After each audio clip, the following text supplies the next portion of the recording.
At narito naman ang mainit na balita mula sa mundo ng politika. Isang malaking kaganapan ang naganap sa bansa ngayong araw. Si Vice Presidente Sara Duterte ay kasalukuyang nasa harap ng aksyon matapos ilabas ng Malacanang ang isang warrant of arrest laban sa kanya. Ayon sa mga ulat, ang utos ng aresto ay inilabas mismo ni President Kuting ng Norte Jr. dahilan upang magdulot ng mga usap-usapan sa buong bansa. At ayon sa ilang mga sources mula sa mga government officials, nagkaroon ng mga pagkakaiba sa mga posisyon at pananaw sa pagitan ni VP Sara Duterte at ng Pangulo. Kaya't nagresulta sa desisyong ito. Ang warrant of arrest ay nauugnay sa isang controversial na kaso na patuloy na tinututukan ng mga ahensya ng gobyerno.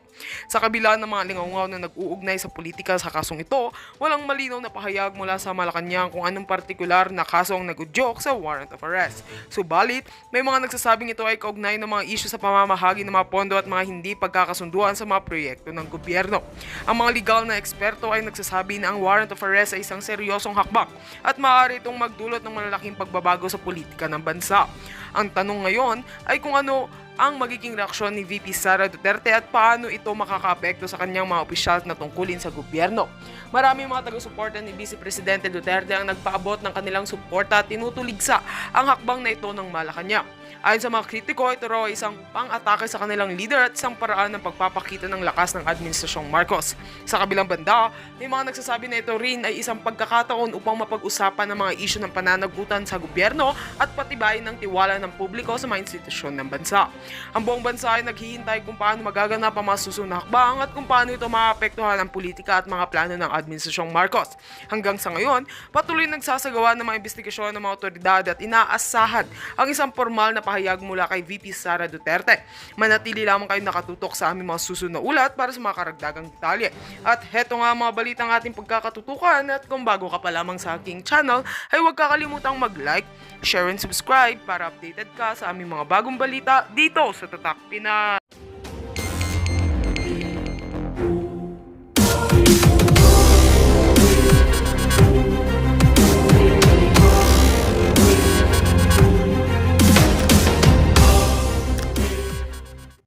Na tawa-tawa para kumpara natin, tingnan mo, buang talaga. Isipin mo, sa 27,000 na nag-react, no? Sa awa ng Panginoon, 26,000 na natawa na lang.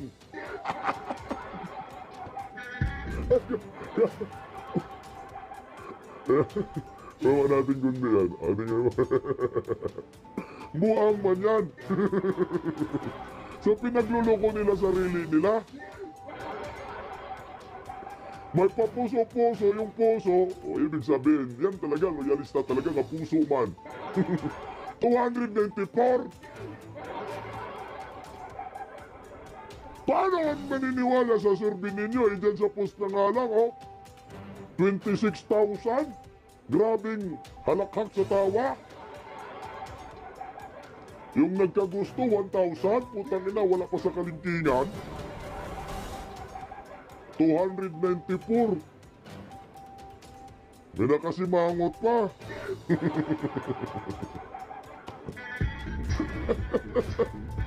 Hindi, pangarap lang man nila talaga yan. Pero kung ikaw yung survey mo talaga, Duterte talaga. Lalo na daming krimen ngayon. Diba? Sa Army trolls yung wala yatang pambayad si Palaka dyan, animal naman. Ba't yung nag-heart 294, baka nag 1, 2, 3 na sila? No? Diba minsan pag mga ganyan, pabor sa kanila, madaming like, diba ho? Pati mga Indiano, mga taga-Bangladesh, Pakistani, lahat yan nagla-like eh. Baka nag-ano sila, di upagad kasi undas man, no? Undas man. Pero ito 26,000 tapos sasabihin mo si Inday Sara bumaba yung approval at trust rating. Nangunguna si Ngagba buang. Sabi ni Over yung 1,000 na like binayaran mo naman. O ito ha. Pinasok ko yung loob din ni ni itong si Senyora. Pinasok ko yung loob ni Senyora, yung post ni Senyora, para malaman natin kung ano po talaga ang reaction. Isipin mo ha. Yan ha. Kasi doon sa sa post ng News 5, pabor kay Ngagba, 26,000 po, natawa na lang.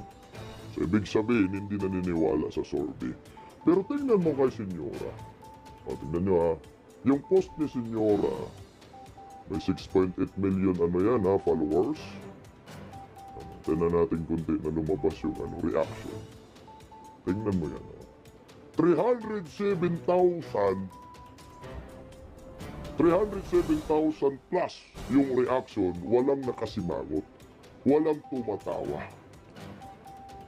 Ito yung tunay na survey. Sa comment section, pag tinignan mo, pabor lahat. 307,000 yan ha? 307,000. Ito yung tunay na survey. Dito pa lang masasabi mo, uy, dapat may magalit dyan kahit man nagtatawa ka, gaya yung post kanina sa News 5, matatawa ka kasi di ka naniniwala. Pero itong post ni ni Senyora, lahat ng reaction, 307,000, nagustuhan, like, heart po yan. Lahat, tsaka like. Walang tumatawa man yan, 307,000, mantakit mo. Yung comment section, tingnan mo yung comment section. Basta ako, kay Hungry Bus, kay Rosana, we love you, President Duterte. Hungry Bus PH, tingnan mo. Basta ako, alam ko sa puso't isipan ko, the safest years of our life happened between 2016 and early 2022. Puta, agree ako dyan. Agree ako dyan. Sobrang agree. Sabi ko nga sa inyo, pahinga tayo sa mga durugista yung panahon na yan. 6 na taon. May mga namatay during encounters, even sa malalaking bansa like USA, mas madami pa nga. Yes, tama yun. May mga inosenteng nadamay at namatay din sa kasamaang palad at nakakalungkot din isipin. It's a fact. Pero if you will look at the bigger picture, mas marami ang nakikinabang na mga Pilipino. Mismo, 120 million man tayo tapos yung 12% lang namang galit.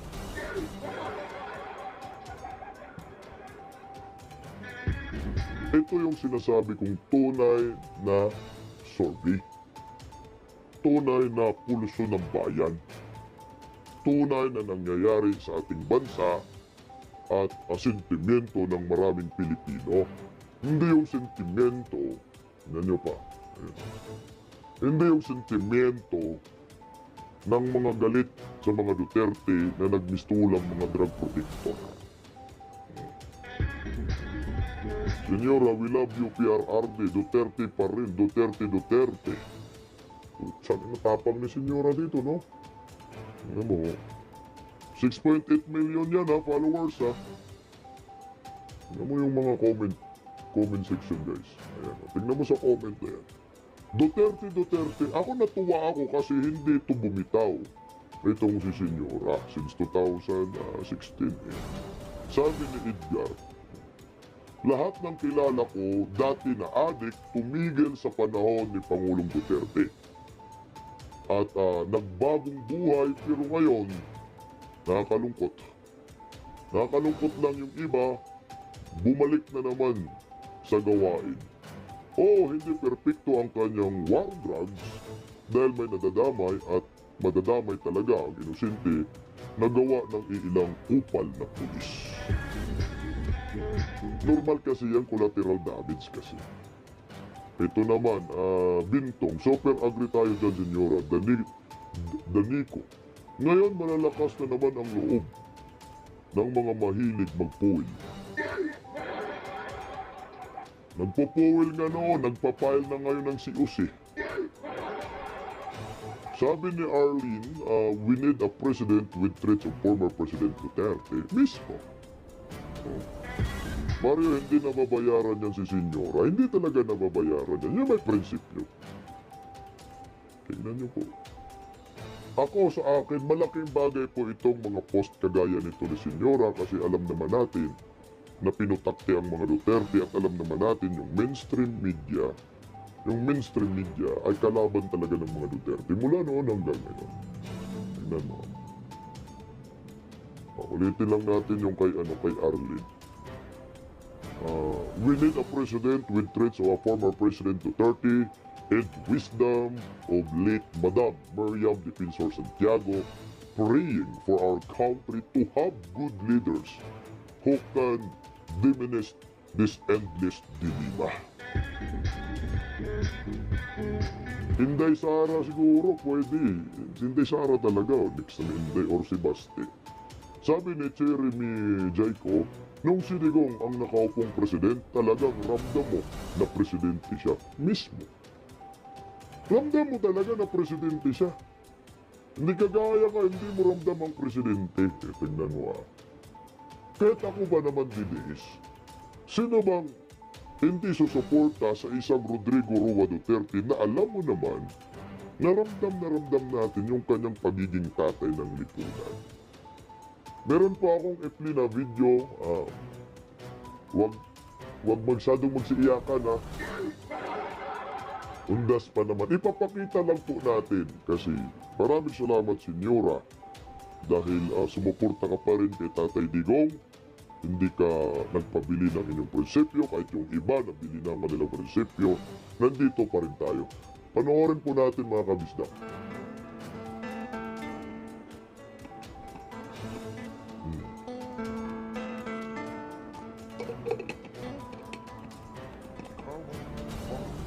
Ito yung Pangulong ramdam natin.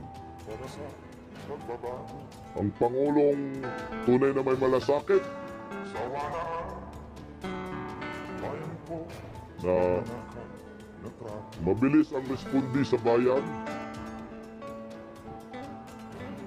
Madilim na kahapon, ito yung Pangulo na kailangan ng sambayanang Pilipino ikaw ang mag-aahon na hindi natin kailangang iwanan. sa piling mo. Di ko mawawala ang korupsyon. Walang pinipili kahit sino ka man sa katayuan. Tayo na Pilipinas, Mahirap ka man o mayaman, ng bago. basta Pilipino, nandyan si Tatay Digong. Hawak kamay tayo para sa pag-asenso. Yan ang tunay na Pangulo. Ikaw at ako, tayong lahat kay Rodrigo Duterte, para sa tunay na pagbabago. Walang makakapantay ang sakripisyo ni Tatay Digong at pagmamahal sa bayan. Siya lang ang gumawa ng ganyan. Wala nang iba. Kinukomport yung mga naulila. Pagbabago sa walaan, Pagkatatay, bayan ko ipinapakita lang niya. natrato.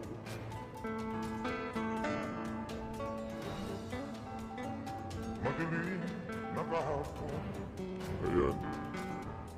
ikaw ang mag-aahon Yung mga nangungulila, kinukomport. sa piling mo. Di ko mawawala ang korupsyon.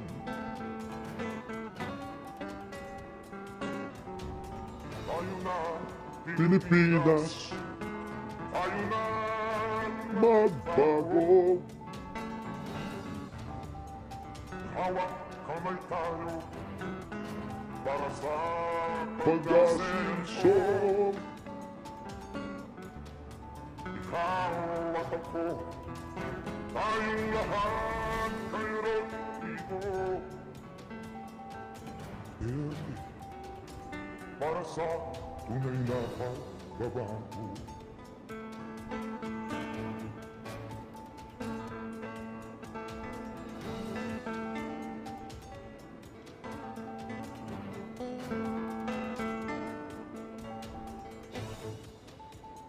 ito yung tunay na Pangulo. Na tama yung sinasabi ng mga sa loob ng comment section ni Senyora na ramdam mo si Rodrigo Roa Duterte sa pagka-presidente ng Republika ng Pilipinas.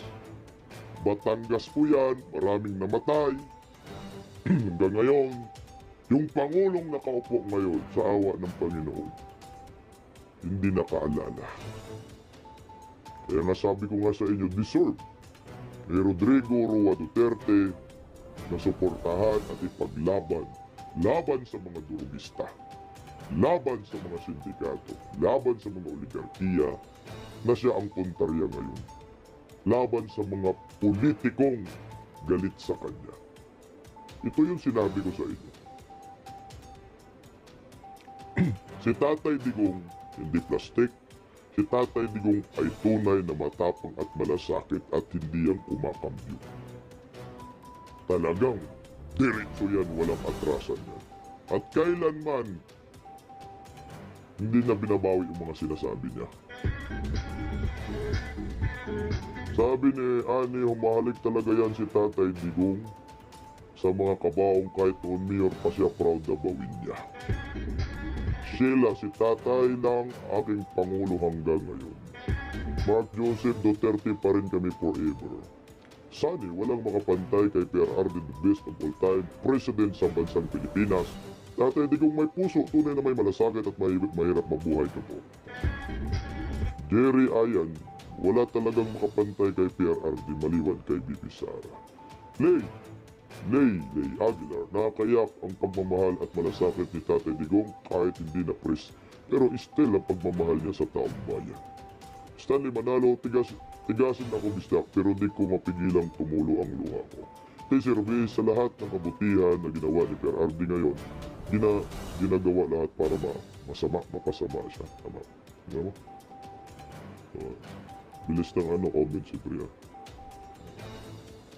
Wala pa rin tatalo kay Tatay Digong, sabi ni Mario de la Cruz. Sheila Isman, sana bigyan ka pa tatay ng malakas na katawan at magpresidente ka ulit. Hindi na ako po pwede sa batas eh. Except na lang pag libgob tayo. Sabi ni Eli, mahal ka po tatay ng karamihan, walang kupas po. Mera, tagus puso lahat ng nakikita namin sa Tatay Dig, si Arma is still president. Lilian, Duterte Legacy. Ngagba, signal number 5 sa Batanes, nasa kasal. Yan ang Pangulong walang puso, si Ngagba. Tingnan mo. Kung may puso pa itong taong ito, bumisita na sa kanyang tatay, no? Kasi, bumisita, baka takot mahukay ni Inday, no? Kung may puso lang itong si Dayon yun, marami nga yung mga Marcos loyalis eh, sigaw-sigaw dyan, BBM. Hindi man yan nilapitan. Pikat nyo, mga sumisigaw ng BBM. Wala ang puso niya sa inyo. Nasa mga oligarkiya, mga trapo lang kayo. Hello, Balerinistas. Yung mga Ngagba supporters, ang tingin ng mga Marcos sa inyo, mga trapo lang kayo. Wala kayong kwenta, puta, wala kayong bilang. Si Inday Sara nga, mga Duterte, pagkatapos magamit, tinapon lang na parang basahan eh. Lalo na kayo, mga wala kayo, mga trapo lang kayo sa tingin nila. Tingnan mo, bumisita na siya diyan sa libingan ng mga bayani. Bakit ayaw niyang pumunta doon sa Batangas na maraming namatay? Utang anesthesia naman yan, general. Manhead na manhead. Manhead na manhead. Itong si Ngagba, ang presidenteng itong walang kaluluwa, animal. Pulburon pa. Sibin mo, si Tatay Digong hindi presidente na nga ho, alam naman niya may naulila dyan sa Batangas. Diniretso talaga niya. Gabi pa yan ha. Binigyan niya talaga ng oras kasi si Tatay Digong ang malasakit sa bayan nandyan. Pero ito, putangin na, magpulburo na lang siya. Ha? Sa isip-isip siguro niya, puta, magpulburo na ako. Anong gagawin ko doon? Si Duterte, umahalik sa kabaong. Ako, di ko kaya yan. Sino naman talaga niya kaya, animal? Sige nga, umalik ka sa kabaong. Jesus, tatay nga niya. Hindi kayang halikan yung nicho dyan eh. Ibang tao pa kaya? Sabi nga ng tatay niya, anong alam mo sa buhay? Wala kang alam. Ang alam mo, panay ka lang party-party. Panay ka kaibigan, barkada ka lang. Puro inuman, wala kang alam. Diba? Si senyor na sabi walang alam, di ba? Buwa ko.